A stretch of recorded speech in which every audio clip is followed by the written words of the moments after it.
سلام نعخم يخون سلام زخبركم أحواتن أحاتن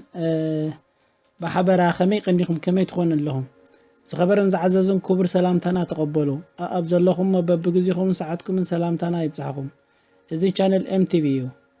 انبارنا لهم مدبنا دما كم صعب عمدت عنا نقربه تقمن قدآتن كوليسترول نزبل عمدت عنا هنا عندنا حزنا لكم قريبنا زلنا بخبري كتكاتاتلنا عدمنا أيو سلازي نغيد نابت مدبنا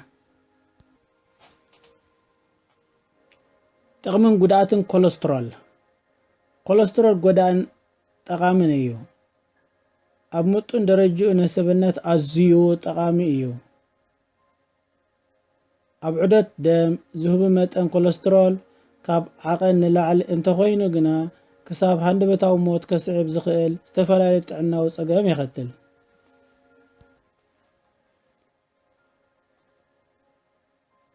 كوليسترول أب نفس وكف وهيتات سبنتنا الله أب محقاق مقبي أب مفراي هرموناتن أقداسي تفتراوي إمامات يكايد أبوشت سبنتنا نزركب أكالات زي شفن رقيق كفال ممبرين نزقات مو مقداتو وي رخصي نمتصقان نمحواين لعول تغمي هلوا إذ رقيق أكالات نحنقول متني عند حقو لبي سلام كبدو وزت أكالات سبنتنا شفيني يركب أبجزيت أنسي أب لعلي عشل زخونة مقداتي نخيقات أمون يكلاخل إيو كوليسترول سمعي واكسي سبحن مسل ترئيت اللوو بتفترو أب أكلاتنا نمسراح كابتي إنو وصدو مقبتاتوين كن رخبو يكال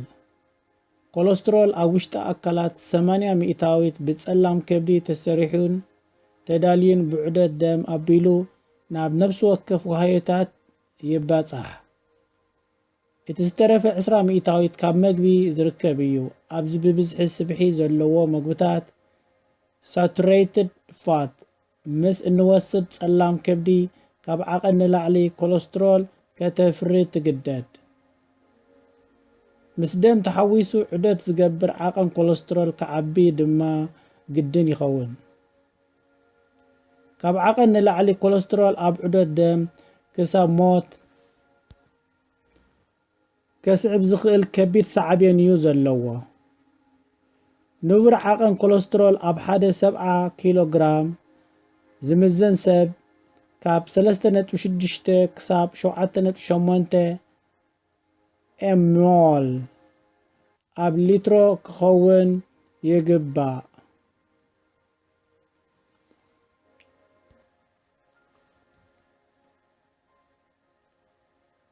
كابزن لعلى عقل اب سراور دم كوليسترول مس زخزنجن صبت اب سراور دم يقاطم كم صعبينو ناب ملا أكلات سبنت كبتصح ناي زقبو دم سلا زقودل اب أكلاتنا زركبو هايتات يساقيو زدل معازتات بزقبا كرخبو ايكولون مبزح عقن كوليسترول ناب لبي اب زمحلالفو شامبيقوم مزقاطم صعبينو هندبتاو ناي موت حدقا كخون يخيليو شامبيقو دم كابلاري أزيوم سببتي كتنتن تنقفتن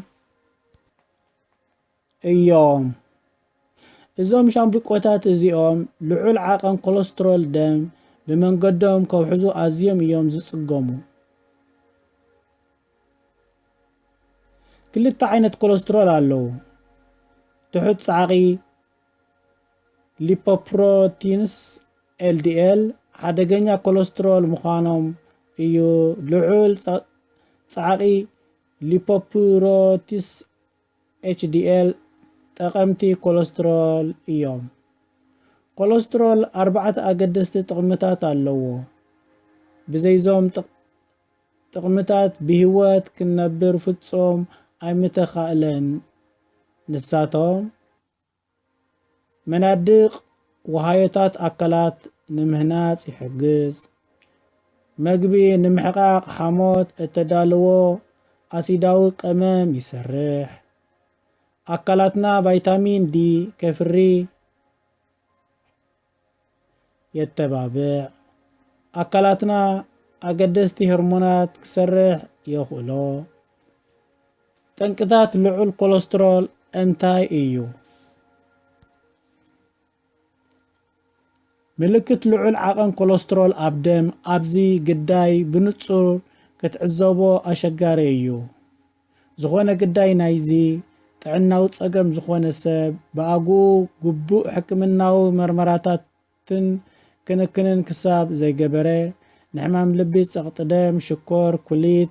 ብዓብዩ ድማ ሃንደበታዊ መጥቃዕቲ ልብን ሞትን ዝተቃልዐ እዩ።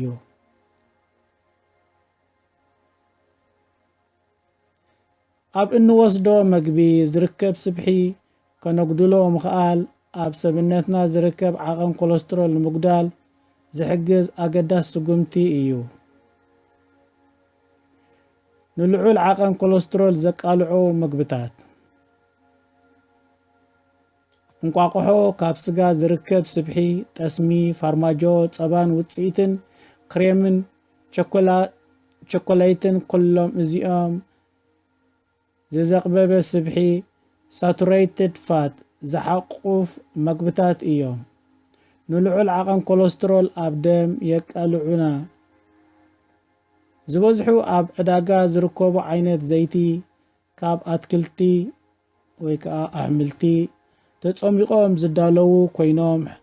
ሕማቕ ሽታ ከይፈጥሩ ተባሂሎም ሃይድሮጅን ጋዝ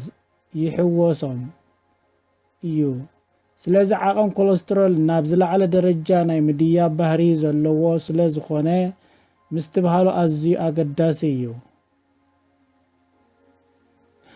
ኣብ እንወስዶ ዓይነት መግቢ መዓልታዊ ኣብ እነዘውትሮ ዓይነት ምንቅስቓስ ግቡእ ኣድህቦ ምግባር ዓቐን ኮለስትሮል ኣብ ደም ንምቁፅጻር ከም ዝከኣል ክኢላታት የመልክቱ። ልዑል ጽሕጊ ወይ ከዓ ፊብረ ዘለዎም ምግብታት ኣብ መናድቕ ሰራውር ደምና ተኸዚኖም ንዝርከቡ ዘየድልዩ ኮለስትሮል መጺኡ ናይ ምጥፋእ ባህሪ ኣለዎ። ብፍላይ እቶም ኣብ ማይ ቀልጢፎም ዝሓቁ ዓይነት ጽሕጊ ኮለስትሮል ትሕዝቶ ዘለዎ ስብሒ ብመዓናጡ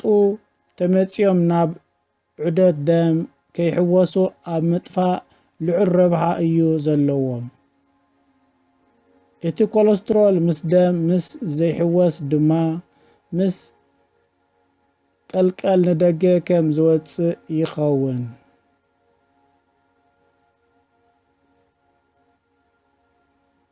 ብስገምን ስርናይን ዝተዳለወ መግቢ ምምጋብ እቲ ዝበለጸ ኣገባብ ፍወሳ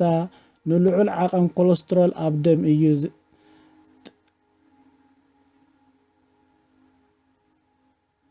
ጥረታት ኣሕምልቲ ፍረታት ብብዝሒ ምውሳድ ኣካላትና ልዑል ጽሕጊ ከም ዝርከብ ይገብር።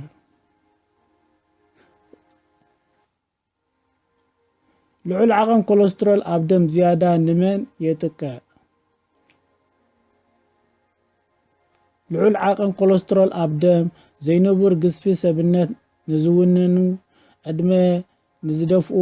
ግዳያት ዘይተመሓላለፍቲ ሕማማት ንዝኾኑ ምንቅስቓስ ኣካላት ንዘየዘውትሩ ሰባት ዝያዳ የጥቅዕ። ንኻልእ ኣገልግሎት ፍወሳ ተባሂሎም ዝውሰዱ ገለ መድሃኒታት ብዘይንቡር ዓቐን ኮለስትሮል ኣብ ደም ስለ ዘቃልዑ ከነስተብህለሎም ብሓገዝ ሰብ ሞያ ክንወስዶም ከም ዘሎና ክኢላታት ይመኽሩ።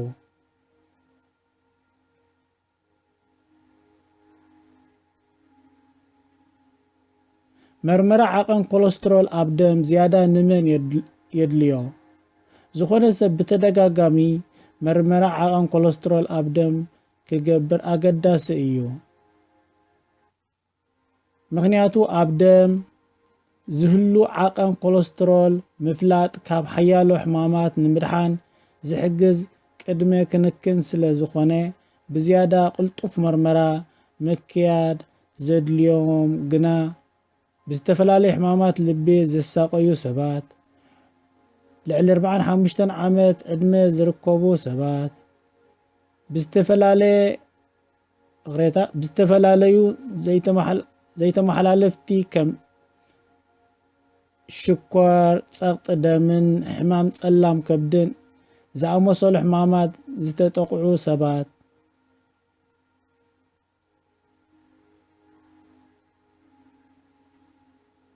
ኣልኮላዊ መስተን ሽጋራን ዘዘውትሩ ሰባት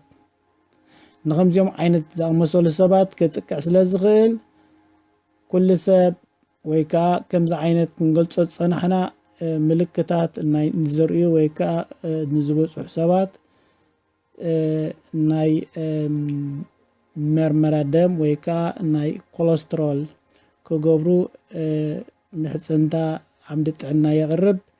እዚ ከዓ ምንጩ ሜዲካል ኒውስ ቱደይ ዝብል ካብ ዝብልን እዩ እቲ ምንጩ ስለዚ ጽኒልኩም ክትከታተሉና ስለ ዝፀናሕኹም ንዝገበርኩምልና ኣኽብሮትን ብልቢ ነመስግን ኣብ መጨረሽታ እንተፈቲኹሞ ላይክ እንተደሊኹም ሸር ብምግባር ንማሓዝትኩምን ፈተውትኹምን ንምግባዝ ከተካፍልዎም ምሕፅንታና እዩ ስለዚ ብልቢና ነመስግን ኣብ መጨረሽታ ግን ዕድሜኹም ዕድሜና እዩ ዕድሜና ዕድሜኹም እዩ ስለዚ ሳብስክራይብ ክሳብ ምልክት ናይ ደወል እተርኢ ክልተ ግዜ ኣታ ሳብስክራይብ ትብል ክልተ ግዜ ጠውቑ እዚ ወድሓንኩም ቀንዴልና ጽኒልኩም ስለተሰማዕኹምና ነመስግን ቻው